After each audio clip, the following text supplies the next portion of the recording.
Decolonization is the undoing of colonialism. Colonialism is the pursuing, establishing, and maintaining of control and exploitation of people and of resources by a foreign group.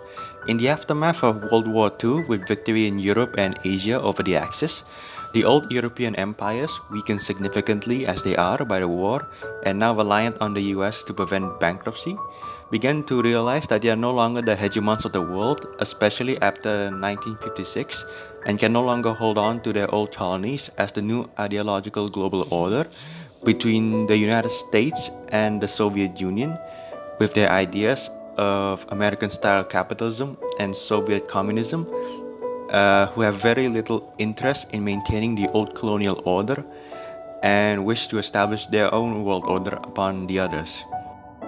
While some empires, like France, the Netherlands, and Portugal, choose to fight a guerrilla war to maintain their colonies in Algeria, Indonesia, and Mozambique and Angola, respectively, the UK and France, and eventually the Portuguese, choose to give up their colonies' independence over the course of 30 years, from the latter half of the 1940s to the 1970s. Both the Soviet Union and the United States played a large role in decolonization. The Soviet Union supported anti-colonialist groups in Africa and Asia as part of a larger campaign to gain allies in the global south and undermine the West, while the United States supported decolonization because they believed that the old era of colonial empires is over, and trying to defend it will only hand over the entire global south to the Soviet Union. Both superpowers will try to attract allies from post-colonial countries by offering diplomatic, economic, and military assistance to any nation or groups on the same side as them. An example is Pakistan and India being supported economically and militarily by the United States and the Soviet Union respectively. A relationship that continues to this very day, with Russia replacing the Soviet Union. But there are special cases where the Soviet Union and the United States both supported the same country. The main example being Egypt during the Suez Crisis, where Britain, France, and Israel jointly invaded Egypt to maintain control of the Suez.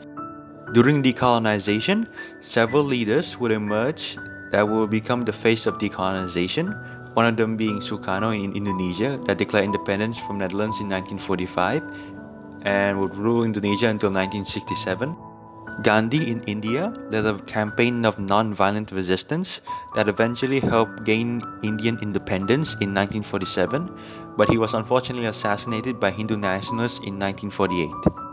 And Kwame Nkrumah in Ghana that served as the first Prime Minister of Ghana after achieving independence in 1957 and would lead the country until 1966, where he was overthrown in a military coup.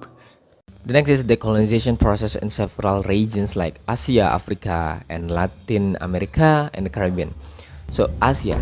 In India, British rule ended in 1947 due to relentless nationalist movements led by figures like Mahatma Gandhi, whose philosophy of non-violence and civil disobedience galvanized millions.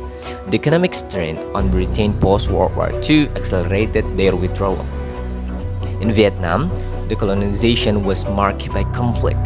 After Japanese occupation during World War II, the French attempt to regain control.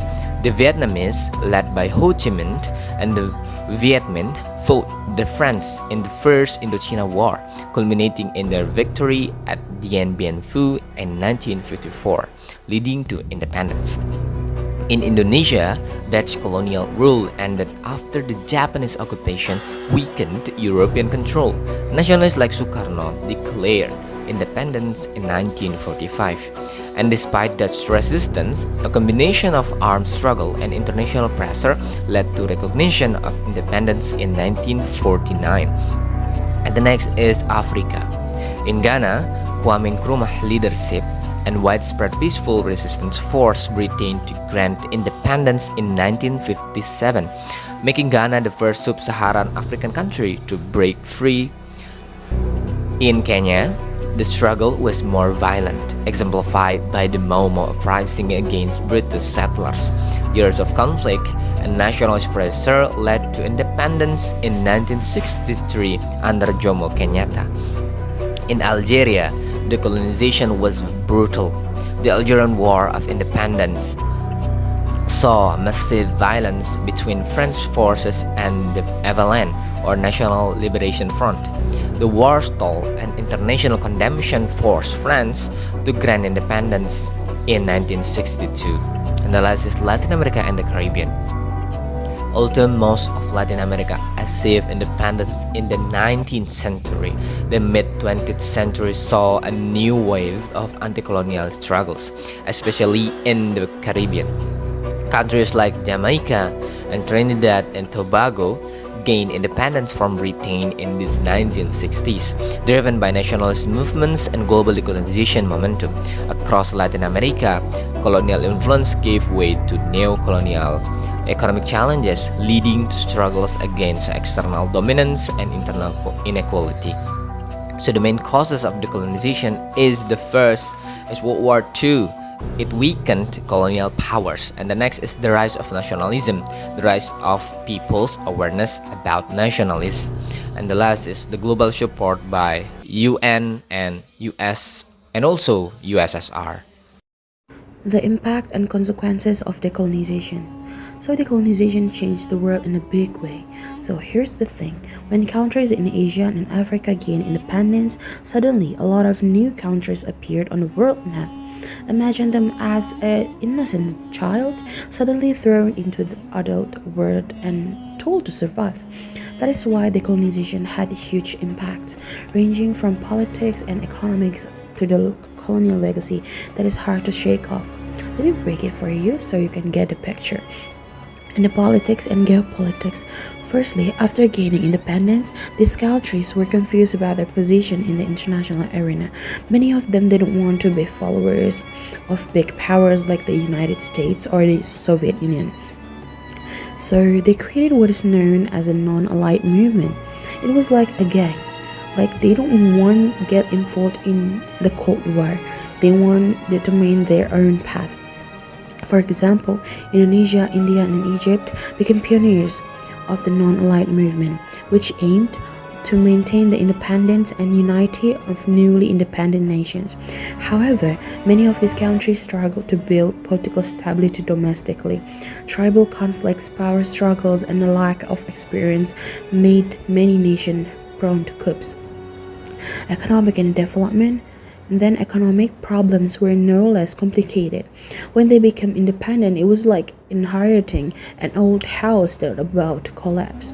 This analogy of the old house about to collapse illustrates the condition of newly independent nations as something severely damaged by the exploitation of colonialism.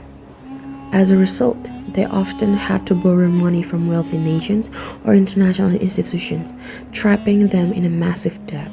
For example, African countries like Congo, which are incredibly rich in gold and diamond mines, cannot fully utilize their resources due to a lack of technology and funding.